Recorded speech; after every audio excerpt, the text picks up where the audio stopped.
Big boss season 7-ലെ മത്സരാർത്ഥിയും social മീഡിയയിലെ viral താരവുമാണ് Renu Sudhi. രണ്ടാമതൊരു വിവാഹത്തെക്കുറിച്ച് മനസ്സ് തുറന്ന രേണു താൻ മുന്നോട്ട് വയ്ക്കുന്ന ഒരേയൊരു നിബന്ധന തൻ്റെ മക്കളെ സ്വന്തം കുഞ്ഞുങ്ങളെപ്പോലെ നോക്കണം എന്നുള്ളതാണ്. ധാരാളം വിവാഹാലോചനകൾ വരുന്നുണ്ടെന്നും അതിൽ ഒരെണ്ണം അങ്ങനെ നിൽപ്പുണ്ടെന്നും എന്നാൽ ഇപ്പോൾ ആർക്കും വാക്കു കൊടുത്തിട്ടില്ലെന്ന് രേണു വ്യക്തമാക്കി. എനിക്ക് ആലോചനകൾ ധാരാളം വരുന്നുണ്ട്. അതിൽ ഒരെണ്ണം അങ്ങനെ നിൽപ്പുണ്ട്. ഞാൻ അദ്ദേഹത്തോട് പറഞ്ഞത് എൻ്റെ മക്കളെ സ്വന്തം കുഞ്ഞുങ്ങളെപ്പോലെ നോക്കണം എന്നാണ്. അങ്ങനെയുള്ള ആളെ മാത്രമേ ഞാൻ അംഗീകരിക്കൂ. ഇപ്പോൾ കല്യാണം കഴിക്കാമെന്ന് ഞാൻ ആർക്കും വാക്ക് കൊടുത്തിട്ടില്ല, രേണു പറയുന്നു.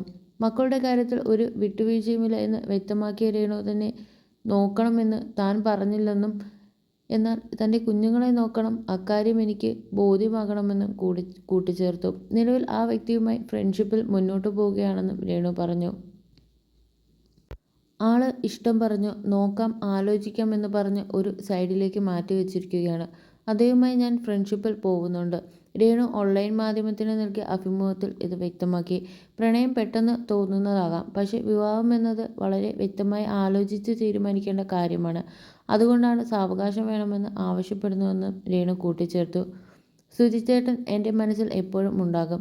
അത് അംഗീകരിക്കണമെന്ന് പ്രപ്പോസ് ചെയ്തവരോട് താൻ പറയുന്നുണ്ടെന്നും രേണു വെളിപ്പെടുത്തി. എൻ്റെ മുൻ ഭർത്താവായ സുധിച്ചേട്ടൻ എല്ലായ്പ്പോഴും എൻ്റെ മനസ്സിൽ ഉണ്ടാകും. അത് അംഗീകരിക്കണമെന്ന് ആവശ്യപ്പെടാറുണ്ട്. തൻ്റെ ഓർമ്മകളൊക്കെ പറയുമ്പോൾ ചിലർക്ക് ഇഷ്ടപ്പെടുന്നു എന്ന് വരില്ല. പക്ഷേ അത് എൻ്റെ പേഴ്സണൽ ലൈഫാണ്.